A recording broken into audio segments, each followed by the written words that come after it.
Hello guys, म आज चाहिँ विज्ञान जिज्ञासाको केही टपिकहरू चाहिँ लिएर आइसकेको छु है।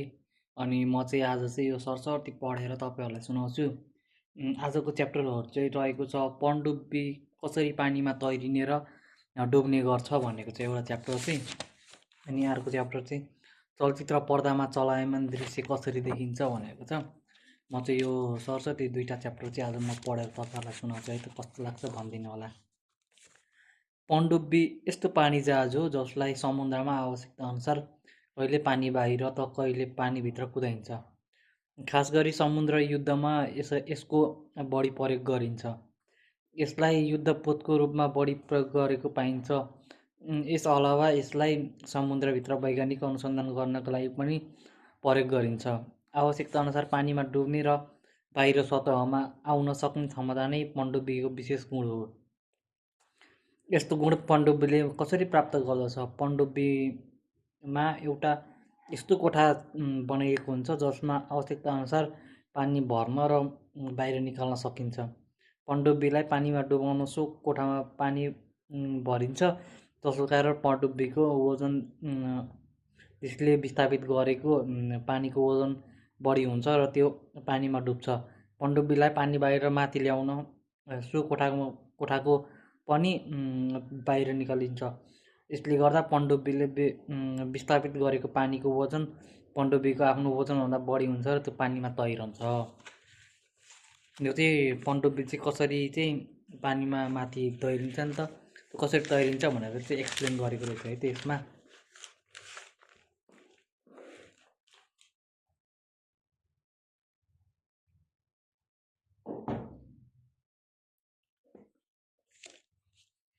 अब चाहिँ अर्को च्याप्टर छ, म अर्को च्याप्टर पनि सरसरी पढेर सुनाउँछु है त तपाईँहरूलाई।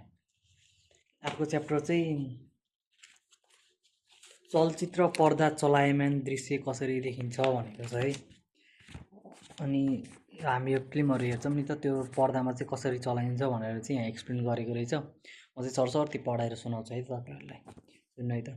चलचित्र पर्दामा चलायमान दृश्य देखिने एउटा दृष्टिको स्थायित्वको सिद्धान्तमा आधारित छ। कुनै वस्तुको चित्र इमेज आँखाको रेटिनामा 1.16 सेकेन्डसम्म रहिरहन्छ।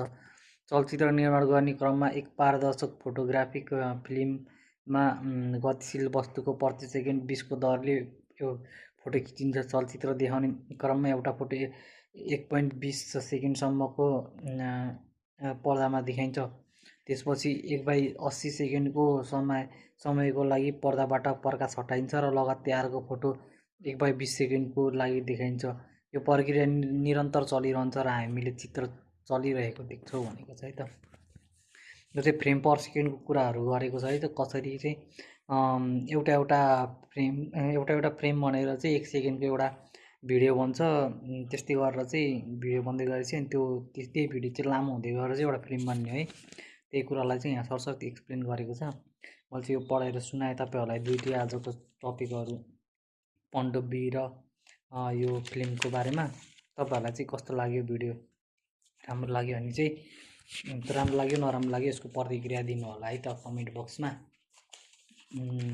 अनि अर्को एउटा टपिक पनि पढ्छु। बिजुलीको बल्बतिर तार बल्दा सिसा किन फुट्दैन भनेको छ।